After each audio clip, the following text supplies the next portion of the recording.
Halo, selamat pagi para anak-anak kami sekalian.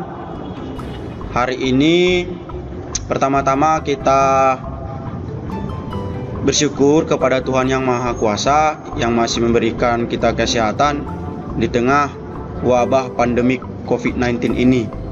Yang kedua, saya ucapkan selamat kepada kalian yang telah berhasil dan duduk sekarang di kelas 9. Kita juga sama-sama berdoa agar wabah penyakit COVID-19 ini segera berakhir dari muka bumi ini, khususnya negara Indonesia yang kita cintai ini. Walaupun demikian, kita harus tetap belajar walaupun tidak tatap muka. Nah, sekarang kita akan mulai saja proses pembelajaran kita, yaitu pada pertemuan pertama materi PKN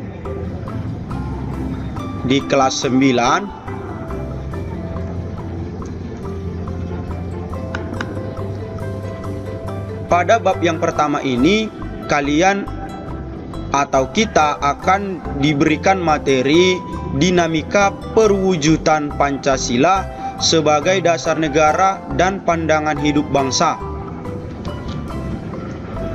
Ini merupakan perwujudannya seperti budaya gotong royong. Itulah praktik Pancasila yang paling sering dan paling dekat melekat dengan kehidupan kita sehari-hari. Pertanyaannya sekarang, bagaimana dinamika perwujudan Pancasila dalam masyarakat? Sebelum saya ataupun secara khusus nanti kita membahas ini di bab 1, mari kita ketahui dulu tentang dinamika. Apa yang dimaksud dengan dinamika? Dinamika itu memiliki makna yaitu pergerakan, bergerak atau proses. Kita langsung saja. Pertemuan pertama ini ditujukan kepada peserta didik kelas 9 SMP, yaitu kalian sendiri anak-anak. Sedangkan tujuan pembelajaran kita yaitu nanti setelah proses pembelajaran selesai, para peserta didik atau anak-anak sekalian diharapkan mampu untuk menjelaskan bagaimana penerapan Pancasila dari masa ke masa. Karena memang pada pertemuan pertama ini kita membahas di poin A, yaitu penerapan Pancasila dari masa ke masa. Tentunya dari kalian bisa membuka buku di halaman 1 sampai dengan halaman 11. Itu yang menjadi pedoman kita pada pertemuan pertama ini. Sebelum saya lebih dalam menjelaskan, saya mau memberikan pertanyaan bagi kalian, yaitu pernahkah kalian mendengar peristiwa pemberontakan G30S PKI? Saya yakin kalian sudah sering mendengar peristiwa pemberontakan tersebut, dan bahkan sering juga kita menonton kisah ini. Maka dari itu, kenapa saya sampaikan pertanyaan ini? Ini berhubungan dengan bagaimana penerapan Pancasila sejak Indonesia merdeka hingga sekarang ini yang kalian rasakan. Iya, ini dia pertemuan pertama, dinamika penerapan Pancasila dari masa ke masa. Nah, sejak Indonesia merdeka, yaitu pada tanggal 17 Agustus 1945 hingga masa sekarang ini, kita di sini mau diajak melihat bagaimana penerapan Pancasila itu dari masa ke masa. Dan pada saat ini dinamika itu dikelompokkan ke dalam 4 bagian besar. Yang pertama yaitu masa awal kemerdekaan. Yang kedua yaitu masa Orde Lama. Kita kembali ke yang pertama, maaf.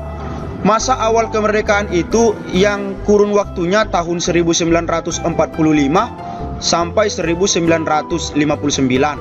Yang kedua, masa Orde Lama, yaitu berkisar dari tahun 1959 sampai 1966. Yang ketiga, masa Orde Baru, yaitu yang berkisar tahun 1966 sampai dengan 1998. Dan yang terakhir, masa reformasi yang dimulai dari tahun 1998 sampai sekarang ini yang kita jalani. Baik, langsung saja pada yang pertama, yaitu pada masa awal kemerdekaan. Pada periode awal kemerdekaan, penerapan Pancasila sebagai dasar negara dan pandangan hidup bangsa itu menghadapi banyak sekali ancaman ataupun banyak sekali tantangan. Nah, yang pertama kita lihat bagaimana penerapan Pancasila pada awal kemerdekaan. Pada periode awal kemerdekaan, penerapan Pancasila sebagai dasar negara dan pandangan hidup bangsa menghadapi berbagai ancaman. Di sini saya ambil 3 garis besar ya. Sebenarnya masih banyak selain ini. Yang pertama yaitu pemberontakan Darul Islam atau Tentara Islam Indonesia yang dilaksanakan oleh Kartosuwiryo. Pemberontakan ini ingin mengganti dasar negara Pancasila menjadi dasar negara syariat Islam. Ya, mereka berupaya untuk mengubah Indonesia ini menjadi negara Islam. Tetapi syariat Islam yang dimaksud di sini adalah syariat Islam yang berbeda ataupun menyimpang dari ajaran Islam yang sebenarnya. Yang kedua, pemberontakan yang dimaksud adalah Angkatan Perang Ratu Adil, yaitu pimpinan daripada Westerling. Pada saat itu Westerling juga melakukan banyak sekali pembantaian, bahkan menduduki pos-pos polisi ataupun pos-pos militer. Yang ketiga, pemberontakan Partai Komunis Indonesia atau yang sering kita sebut dengan PKI. Yang pertama di Madiun dia, yaitu pada saat itu dipimpin oleh Musso. Selain ini sebenarnya masih banyak lagi pemberontakan terhadap Pancasila itu atau perilaku yang menyimpang dari Pancasila, seperti pemberontakan rakyat Maluku Selatan, Republik Maluku Selatan. Mereka ingin mendirikan negara namanya Republik Maluku Selatan, dan masih banyak lainnya. Ada PRRI atau Permesta, Pemerintahan Revolusioner Republik Indonesia atau Permesta, dipimpinan oleh Prawira Negara. Yang kedua,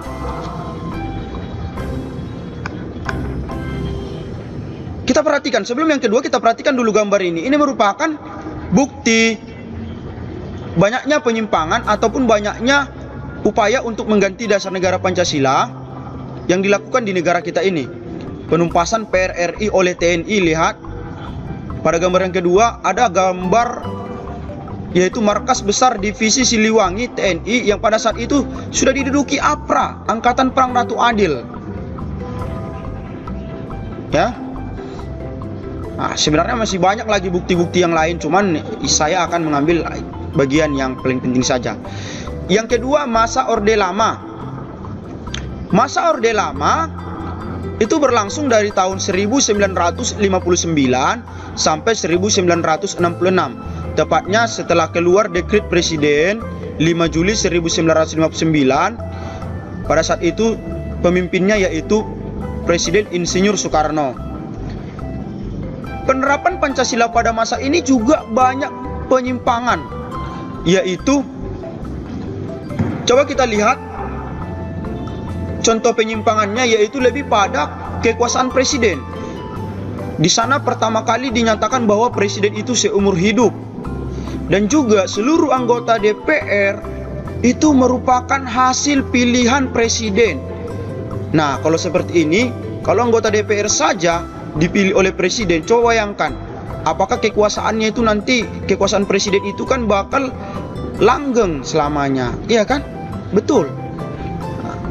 Masih banyak lagi penyimpangan-penyimpangan, yaitu berkembangnya kembali paham nasakom, nasionalis, agama, dan komunis. Pada saat itu maksud saya, disitulah Pancasila seolah-olah berada di antara dua ideologi besar dunia pada saat itu, antara liberalis yaitu miliknya Amerika Serikat dan juga komunis oleh Uni Soviet atau yang sekarang Rusia. Kita berada di tengah-tengahnya, artinya pergolakan seperti itu ya, gejolak. Yang kedua, Pancasila dimaknai bukan sekadar kekuasaan pada rakyat, melainkan kekuasaan pribadi presiden. Ini tadi yang saya maksud, bahwa pada masa Orde Lama kekuasaan presiden itu sangat-sangat luar biasa. Bahkan bisa dikatakan presiden itu sangat dominan. Maka sering juga disebut ini pada masa pemerintahan otoriter gitu ya. Yang ketiga, masa Orde Baru, yaitu yang berkisar dari tahun 1966 sampai 1998. Sebelum kita masuk ke sini, kita mau kembali pada masa Orde Lama. Pada tahun 1965, di Orde Lama itu terjadi pemberontakan G30 SPKI, dan peristiwa tersebut merupakan peristiwa yang ingin mengganti Pancasila menjadi komunis. Dan itulah yang membuat, itu salah satu faktor yang membuat Insinyur Soekarno lengser sebagai presiden, sehingga bergantilah presiden di tahun 1966. Siapa presidennya? Mari kita lihat pada tayangan berikut ini. Masa Orde Baru yaitu tadi saya bilang tahun 1966 sampai 1998. Pemimpin ataupun presiden kita pada saat itu yaitu Presiden Soeharto. Masa Orde Baru identik dengan Soeharto ya. Nah, penerapan Pancasila pada saat itu banyak juga penyimpangan, banyak sekali. Mirip-mirip dengan Orde Lama ya, terutama pada kekuasaan presiden. Pertama kita lihat apa penyimpangannya. Pada masa Orde Baru adanya upaya untuk mengembalikan nilai-nilai Pancasila pada kemurniannya. Benar memang, pada saat itu Pancasila sangat-sangat digaungkan untuk penerapannya lebih dimaksimalkan. Tetapi dalam praktiknya terjadi beberapa penyimpangan ya. Banyak sekali sebenarnya penyimpangan. Contohnya praktik KKN yang luar biasa, dan masih banyak lainnya. Pada pelaksanaannya, nilai-nilai Pancasila dimanfaatkan untuk kepentingan golongan. Jadi pada saat itu kan partai yang berkuasa yaitu Partai Golkar, mereka itu sangat-sangat diuntungkan pada masa pemerintahan Orde Baru ini. Yang selanjutnya yaitu pada periode ini kebebasan berpolitik dan kebebasan pers atau wartawan dibatasi. Jadi pada saat itu transparansi atau keterbukaan informasi terhadap publik itu hampir tidak ada gitu. Semua tertutup. Ya. Maka periode pelaksanaan Pancasila bisa dikatakan pada masa Orde Baru buruk. Ya. Sehingga pada tahun 1998 terjadi gejolak mahasiswa yang pada saat itu demonstrasi besar-besaran untuk menuntut masa reformasi, diadakannya masa reformasi. Mahasiswa pada saat itu turun semuanya untuk melengsirkan pemerintahan Soeharto. Dan tepatnya pada bulan Mei, 21 Mei 1998, Soeharto melengsirkan ataupun turun dari jabatannya. Maksud saya turun dari jabatannya. Maka sejak saat itu kita memasuki masa yang keempat yaitu reformasi. Reformasi itu dimulai dari tahun 1998 sampai sekarang. Ya. Sampai sekarang ini kita masih menjalani masa reformasi. Di era reformasi, upaya penerapan Pancasila yang lebih maksimal memang juga sedang digaungkan, terutama pada kebebasan berpendapat, keterbukaan informasi, dan keterlibatan rakyat di dalam demokrasi yang lebih bebas dan bertanggung jawab seperti itu. Namun ternyata banyak juga tantangan dan ancaman yang kita hadapi. Ya. Kita kembali ke pertama, lihat dulu. pemerintahan era reformasi berupaya menjaga dan menerapkan nilai-nilai Pancasila. Munculnya gerakan yang merongrong kemurnian nilai-nilai Pancasila seperti separatisme. Separatisme itu merupakan gerakan yang ingin memisahkan wilayahnya dari NKRI. Contohnya seperti gerakan Aceh Merdeka ataupun organisasi Papua Merdeka. Gerakan radikalisme. Radikalisme ini merupakan gerakan yang ingin melakukan perubahan namun dengan cara yang ekstrim. Bisa pembantaian, bisa dengan cara-cara kasar gitu ya. Contohnya yaitu upaya untuk mengganti dasar negara juga seperti khilafah-khilafah yang sekarang itu. HTI kan sudah dinyatakan sebagai organisasi terlarang, tetapi masih saja mereka berupaya ataupun masih beroperasi secara diam-diam. Dan yang ketiga, terorisme, yaitu upaya untuk menimbulkan teror di masyarakat. Nah, sekarang ini banyak sekali aksi teror yang memang nyata mengancam setiap kehidupan masyarakat Indonesia, bahkan menimbulkan banyak korban jiwa, mulai dari bom Bali, masuk kepada kasus bom Sarina dan lain-lain. Adanya keseriusan pemerintah untuk mempertahankan nilai-nilai Pancasila sebagai dasar negara sekaligus sebagai pandangan hidup, benar memang. Salah satunya merupakan melalui upaya PKN ini. Tetapi anak-anak sekalian, upaya tersebut tidak akan berhasil. Seserius apapun pemerintah, jika kita sebagai masyarakat, katakanlah bagian terkecil sebagai siswa, tidak mendukung upaya pemerintah ini, maka itu akan gagal. Maka saya berpesan kepada kalian, marilah kita menjaga ataupun bagaimana mengupayakan Pancasila ini lebih maksimal dalam pelaksanaannya, khususnya penerapan nilai-nilai Pancasila itu sebagai dasar negara dan sebagai pandangan hidup bangsa. Ya. Adapun kesimpulan, sebelum kita akhiri, adapun kesimpulan yang bisa saya sampaikan kepada kalian, yaitu penerapan Pancasila Indonesia di Indonesia, maksud saya dari awal Indonesia merdeka sampai sekarang itu menuai banyak sekali ancaman. Berupaya untuk dilaksanakan secara maksimal, secara murni, tetapi ada saja sekelompok orang atau segelintir orang yang ingin melakukan gangguan terhadap Pancasila itu. Ya. Praktik korupsi itu juga merupakan upaya yang mengancam Pancasila. Itu bertentangan sekali dengan Pancasila. Tetapi kalian bisa lihat, kalian bisa menilai sendiri bagaimana kenyataan di negara ini. Dan itu merupakan bagian dari tugas kita. Ya, saya harap kalian nanti bisa mengubah itu sebagai generasi muda. Demikian proses pembelajaran kita hari ini. Kedepannya mari kita lebih semangat lagi di dalam belajar di tengah pandemi ini. Saya sudahi, semoga kalian bisa mengambil makna daripada setiap pembelajaran kita ini. Saya sudahi, sekian dan terima kasih. Sampai jumpa kembali.